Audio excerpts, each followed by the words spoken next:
예수님의 말씀은 바로 그것을 확실하게 보여주고 있는 것입니다. 실은 너희들 상식으로는 절대로 이해할 수 없는 거니까 잠잠고 듣고나 있고 성령 너희에게 주시기 위하여 성령만 바라고 그냥 엎드려서 아이와 같은 마음으로 하나님 은혜 주세요. 나는 그 자리에 내려가. 그러면 무엇을 알아들어야 되겠는가 하는 두 번째 대지로 넘어가겠습니다. 저는 우리 교회 예배당에 사람이 많이 모였다라고 좋아하지 않을 것입니다. 알아듣는 한 사람이 있으면 족합니다. 저에게 이 말씀을 깨닫게 하여 주시는 순전히 하나님의 은혜를 내가 누렸으니 이 은혜 거저 받았으니 거저 주려고 합니다. 이렇게 계속해서 인간의 가능성을 부정하고 자기 부인을 촉구하시는 바로 그 자리로 여러분을 이끌어가고 있을 뿐이다 라는 이 사실만을 깨달아 아는 그러한 신앙으로 세워가기를 원합니다. 그렇다면 제가 좀 더 구체적으로 다시 가나의 혼인잔치로 또 넘어가겠습니다. 오늘 복잡할 수 있을런지 몰라도 잘 이해하시면 좋겠습니다. 가나의 혼인잔치에 돌 항아리 6이 있습니다. 보십시오. 6절 보십시오. 거기에 유대인의 정결 예식을 따라 두세 통 드는 돌 항아리 6이 놓였는지라. 그죠? 두세 통 드는 동항아리 6. 자, 그러면 유대인의 정결 예식을 따라라는 이 말이 키워드입니다. 지금 율법 지키는 너희들은 반드시 집 앞에다가 두세 통 드는 돌 항아리에다가 물을 가득가득 채워서 율법을 항상 지켜야 됩니다. 그런데 그 율법 지켜야 할 증표인 돌 항아리에 물이 있습니까? 없습니다. 없다라는 것을 요한이 굳이 드러냅니다. 예수님도 그게 없다라는 것을 굳이 드러내기 위하여 거기에 채우라고 명령하십니다. 보십시오. 7절에 보면 예수께서 그들에게 이르시되 항아리에 물을 채우라 하신지예요. 거기에 물이 있었으면 채우라고 그랬겠습니까? 만약 물이 있었다면 예수님께서 그 동화랑에 있는 그 물 그대로 나눠줘라 라고 얘기했겠는데 거기가 비어있다라는 것을 가리키고 있다는 것입니다. 이것도 무슨 얘기라고 하냐면 너희들 율법 좋아하잖니? 너희들 율법 하나도 안 지키고 있네 라는 것을 드러내고 있는 장치입니다.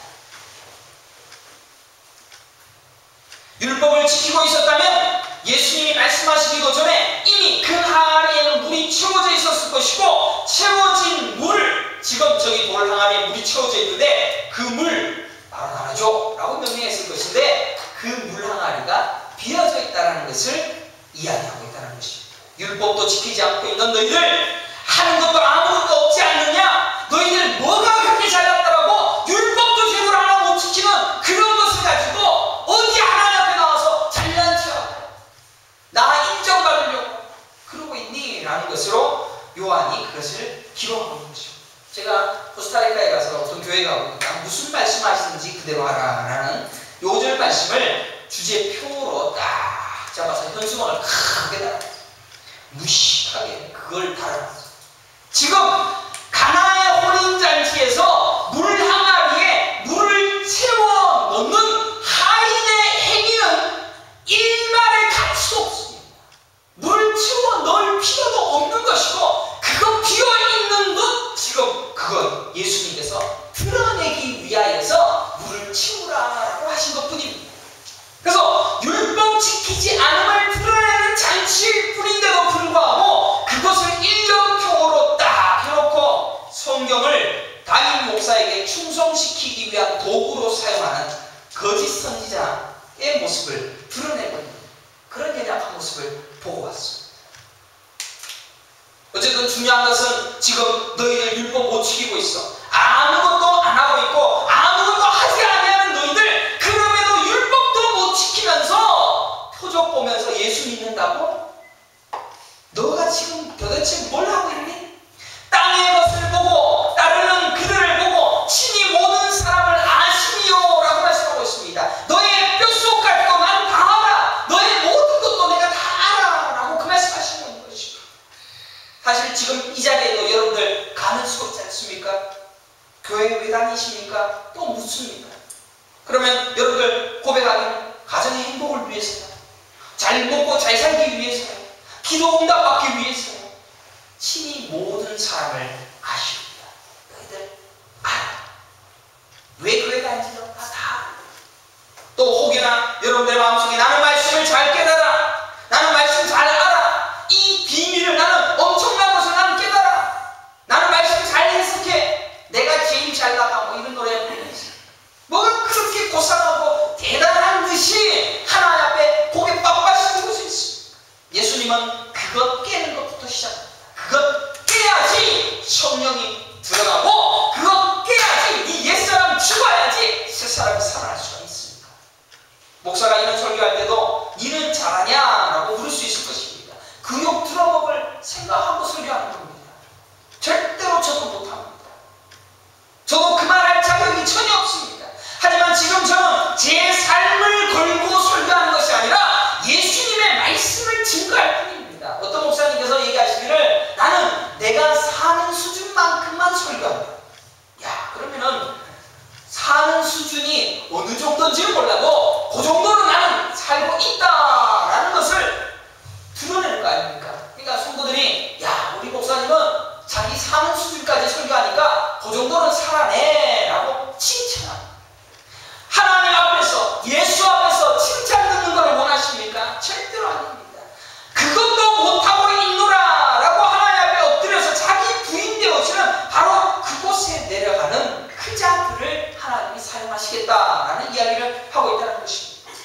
그래서 이제 뭔가 엄청나고 대단할 것 같은 니고데모를 딱 등장시키는데, 이제 3절 1절에 보십시오. 그런데 라고 시작하는 장치를 통하여서 요한복음 3장에 숨겨놓은 여지없이 이 잘난 니고데모도 깔아뭉개면서 이스라엘 선생으로서 이런 것들도 알지 못해 라고 말씀하고 있었다라는 것입니다.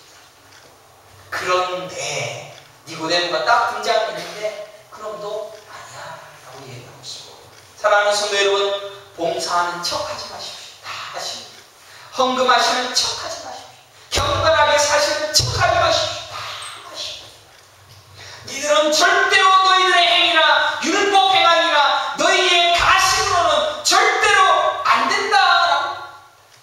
헌금을 100만 불을 해도 주님을 위해 지금 당장 죽어도 그의 은혜 앞에 나는 똥입니다, 나는 가치 없는 흙입니다 라고 고백할 수 있는 바로 그 자리로 가기를 원하신다는 것입니다. 왜? 나는 하늘에서 내려온 자야. 그리고 하늘에 있는 거 나밖에 몰라. 그런데 니들 한국에 하늘에 데려가려고 그래. 어디 건방지.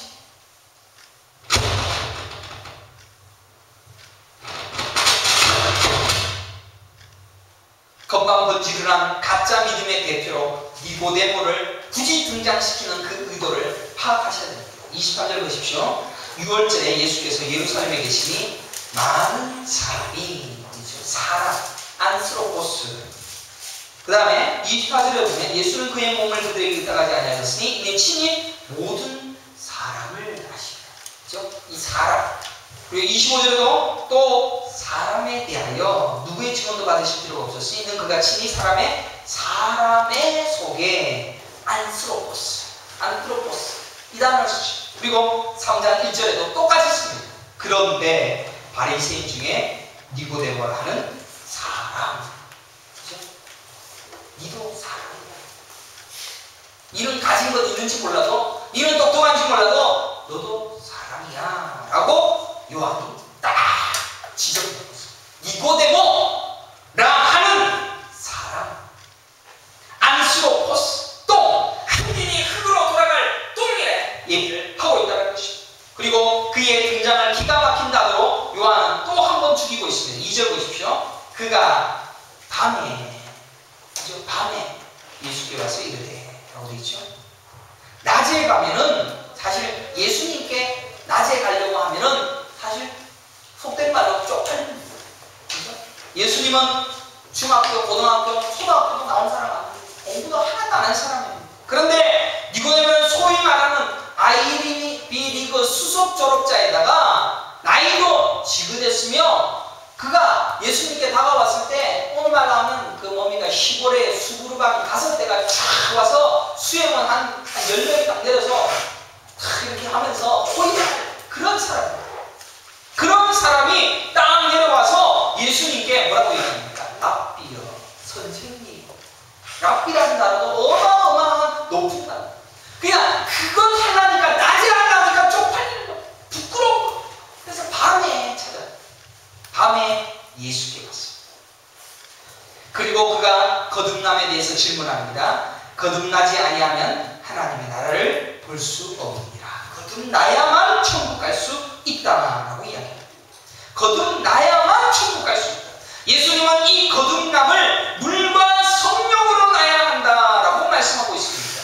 물과 성령으로만 거듭날 수가 있다. 그러면 천국 가는 길은 오로지 이 거듭남이다. 오로지 물과 성령으로야만 갈 수 있다라고 예수님께서 본론을 이야기하고 있습니다. 그러면 거듭남이라는 것이 무엇인가? 여러분 잘 아실 것입니다. 거듭남은 옛사람은 죽어. 딱 죽어. 그뿐입니다.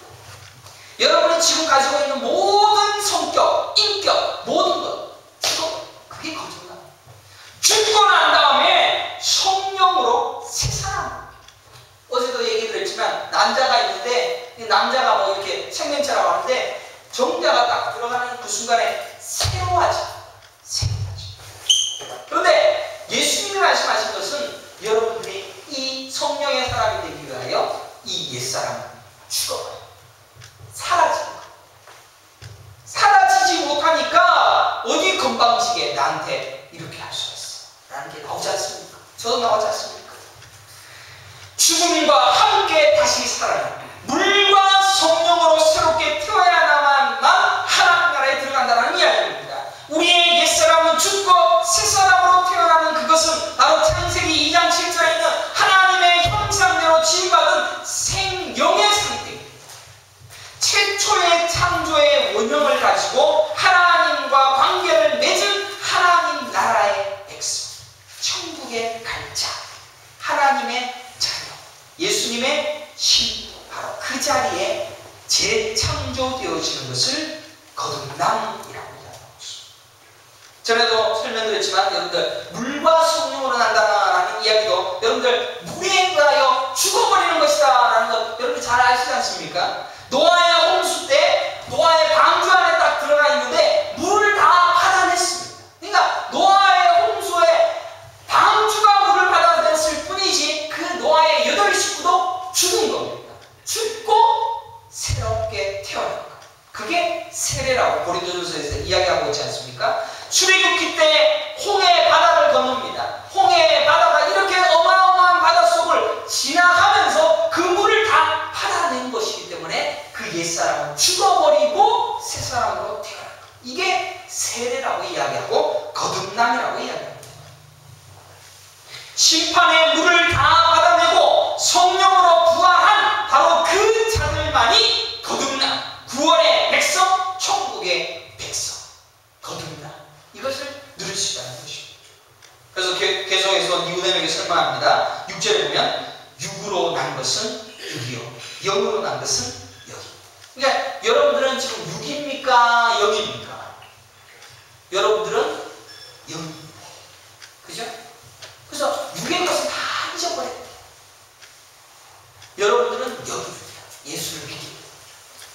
여러분들은 육 아닙니다. 애매한 거 정해드립니다. 육 아닙니다. 절대적으로 영. 육으로 난 것은 육이요, 영으로 난 것은 영이니 내가 내게 거듭나야 하겠다 하는 말을 놀랍게 이게 천국의 비밀입니다. 육에서 지음받은 것은 끝까지 육일 뿐이고 하지만 육이 죽어버리고 영으로 태어나서 영의 사람, 새 사람이 영이다 라는 사실을 말씀하고 있다는 것입니다. 그래서 거듭남은 죽어버린 내 육의 모든 것을 다 잊어버려요. 여러분들 성령 세례를 받으셨습니까? 성령이 내 안에 있다는 것을 믿으십니까? 육을 다 버리는 게 진짜. 근데 안 되죠. 안 되니까 그것 연습하려고 교회에 모여 앉아있는 겁니다. 그리고 교회 성도들 중에 나를 쳐받고 나를 괴롭히고 있는 사람들이 그것 죽이지 못하니까 그거 자꾸 죽이라고 침노합니다. 그러니까 목사가 괴로운 게 제가 지금 죽지 못한 그 육을 쫙 침노당하고 있지 않습니까? 그러니까